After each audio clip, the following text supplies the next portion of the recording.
Hello' বন্ধুসকল, LPG gas মানে ৰন্ধন গেছ আমাৰ প্ৰায় মানুহৰ ঘৰতে আছে।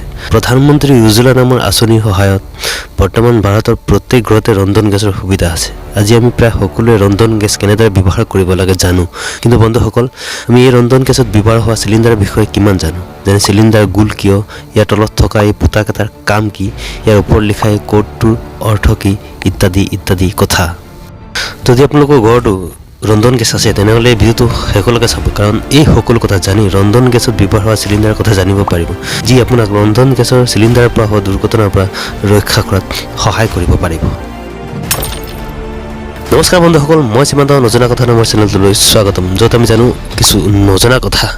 ভিডিঅ'টো আৰম্ভ কৰাৰ আগত আপুনি যদি মোৰ চেনেলটো ছাবস্ক্ৰাইব কৰা নাই তেনে ছাবস্ক্ৰাইব কৰি লওক, কাৰণ এনেধৰণৰ সুন্দৰ ভিডিঅ' সকলোতকৈ আগত তেতিয়া আপুনিয়ে পাব। আহক ভিডিঅ'টো আৰম্ভ কৰোঁ। বন্ধুসকল, আজিৰ ভিডিঅ'ত আমি ৰন্ধন গেছৰ চিলিণ্ডাৰৰ এই 4টা কথা পাতিম। নম্বৰ 1, ৰন্ধন গেছৰ চিলিণ্ডাৰ ৰং ৰঙা কিয় আৰু ইয়াৰ আকাৰ গোল কিয়? নম্বৰ 2, ৰন্ধন গেছৰ চিলিণ্ডাৰ তলত থকা এই ফুটাকেইটাৰ কাম কি? নম্বৰ 3, ৰন্ধন গেছৰ গোন্ধৰ কাম কি? হয় বন্ধুসকল, এই ৰন্ধন গেছৰ গোন্ধৰ এটা বিশেষ কাম আছে। নম্বৰ 4, চিলিণ্ডাৰৰ ওপৰত লিখা এই আখৰকেইটা কি বুজায়? বন্ধুসকল, এই 4 নম্বৰ যিটো পইণ্ট, এই পইণ্টটো আপুনি জনা বহুত দৰকাৰ, নহ'লে এই ৰন্ধন গেছৰ চিলিণ্ডাৰৰ দুৰ্ঘটনাৰ চিকাৰ আপুনিও হ'ব লগাত পৰিব পাৰে। সেইবাবে এই পইণ্টটো মিছ নকৰি ভিডিঅ'টো শেষলৈকে চাব।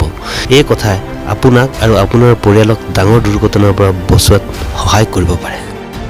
নম্বৰ 1, ৰন্ধন গেছৰ চিলিণ্ডাৰ ৰঙা আৰু গোল কিয় হয়? চাওক, ঘৰত ব্যৱহাৰ হোৱা ৰন্ধন গেছৰ চিলিণ্ডাৰ ৰঙা হয় সঁচা, কিন্তু যিটো কমাৰ্চিয়েল চিলিণ্ডাৰ হয়, যিটো হোটেল আদিত ব্যৱহাৰ হয়, এই চিলিণ্ডাৰসমূহ নীলা হয়। সেইবাবে চিলিণ্ডাৰৰ ৰং ৰঙা কিয় হয় ইয়াৰ বিশেষ কথা আছে বুলি মই নাভাবোঁ, কিন্তু কিছুমান মানুহৰ মতে ৰঙা ৰংটো দূৰৰ পৰা ধৰিব পাৰে, ৰঙা ৰংটো বিপদৰ চিন হিচাপে ব্যৱহাৰ হয়, আৰু এনেও ৰন্ধন গেছ জ্বলন্তশীল গেছ হয় আৰু ইয়াৰ পৰিবহণত বিপদতা থাকে, সেইবাবে এই ৰঙা ৰংটো ব্যৱহাৰ কৰে বুলি বহুতে কয়। কিন্তু চিলিণ্ডাৰ ৰঙা হওক বা নীলা হওক, ইয়াৰ আকাৰ কিন্তু গোল হয়। লাগিলে LPG হওক, অক্সিজেন হওক বা অন্য চিলিণ্ডাৰ হওক, কিন্তু কিয় গোল হয় জানেনে?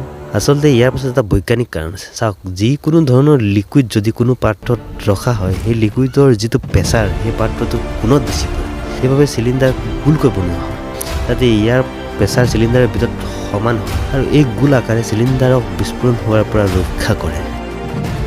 চিলিণ্ডাৰৰ তলিত এই ফুটাকেইটা কিয় থাকে? চাওক, এই কথা আমি সকলোৱে জনা দৰকাৰ যে কেতিয়াবা ৰন্ধন গেছৰ চিলিণ্ডাৰ তাপমান বাঢ়ি যায়, ইয়াৰ ফলত চিলিণ্ডাৰ তলিখন গৰম হৈ যায়। এই গৰম হোৱা থলীখন ঠাণ্ডা কৰিবলৈ এই ফুটাকেইটা দিয়া হৈছে। এই ফুটাকেইটাৰ সহায়ত বতাহ সোমাই সেই তলিখন ঠাণ্ডা হয়। অৱশ্যে ইয়াৰ আৰু এটা কাম আছে। যদি চিলিণ্ডাৰ থোৱা ঠাইখন আপুনি মুচি কাচি চাফা কৰে আৰু ইয়াৰ পানী যাতে চিলিণ্ডাৰ তলিত লাগি চিলিণ্ডাৰ তলি মামৰে নধৰে, সেইবাবে এই ফুটাকেইটা আছে।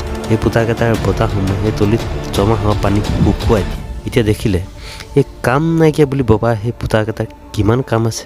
সেই ফুটাকেইটাৰ কাৰণেতো এটা লাইক বনে ন? কৰক তেনে এটা লাইক। নম্বৰ 3, ৰন্ধন গেছৰ গোন্ধ। আচলতে এই ৰন্ধন গেছৰ কোনো গোন্ধ নাই। কি? এতিয়া আপুনি মোক ক'ব যে অসম্ভৱ, ইয়াৰ গোন্ধ আছে, আমি সকলোৱে ইয়াৰ গোন্ধ পাইছোঁ। হয়, আমি সকলোৱে ইয়াৰ গোন্ধ পাইছোঁ সঁচা। আমি যিটো গোন্ধ পাইছোঁ ই আচলতে ইথিল মাৰ্কেপটেন নামৰ এবিধ কেমিকেল।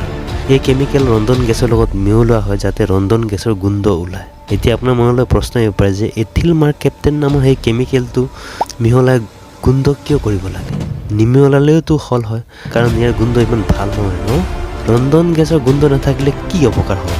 এনে এটা প্ৰশ্ন মনলৈ আহিছে কিজানি। কিন্তু যদি ৰন্ধন গেছত কোনো গোন্ধ নাথাকিলেহেঁতেন তেন্তে আমি ইয়াৰ যদি কেতিয়াবা লিক হয় কেনেকৈ গম পালোঁ হয় কওক? ৰন্ধন গেছত সেইবাবে গোন্ধ দিয়া হয় যাতে এই গোন্ধৰ পৰা যদি কোনো চিলিণ্ডাৰ লিক থাকে এই কথা গম পোৱা যায় আৰু দুৰ্ঘটনাৰ পৰা বাচিব পৰা যায়। এইটোৱে হ'ল ৰন্ধন গেছৰ গোন্ধৰ কাম। নম্বৰ 4, ৰন্ধন গেছৰ চিলিণ্ডাৰৰ ওপৰত লিখা এই কোডটোৰ অৰ্থ কি? চাওক, আমি প্ৰায় ৰন্ধন গেছৰ চিলিণ্ডাৰৰ ওপৰত লিখা এই আখৰকেইটা দেখিছোঁ নহয়নে? কিন্তু আমি কিমানে জানো ইয়াৰ অৰ্থ কি? আমি প্ৰায় ABCD এই 4টা আখৰ ইয়াত লিখি ৰখা দেখোঁ।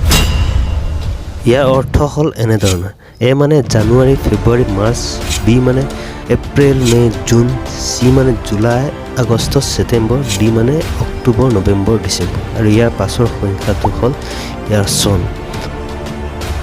উদাহৰণস্বৰূপে যদি এই চিলিণ্ডাৰটো ধৰা হয়, ইয়াত লিখা আছে B13, মানে ইয়াৰ expiry date April to June 2013 মানে 2013ৰ এপ্ৰিল আৰু জুনৰ মাজত ইয়াৰ মৰ্যাদা উকলিব। এনেদৰে এই আখৰকেইটা এটা চিলিণ্ডাৰৰ এক্সপায়াৰী ডেটৰ কথা বুজায়। এতিয়া বুজিলে ইয়াৰ অৰ্থ কি, এই আখৰকেইটাৰ কাম কি।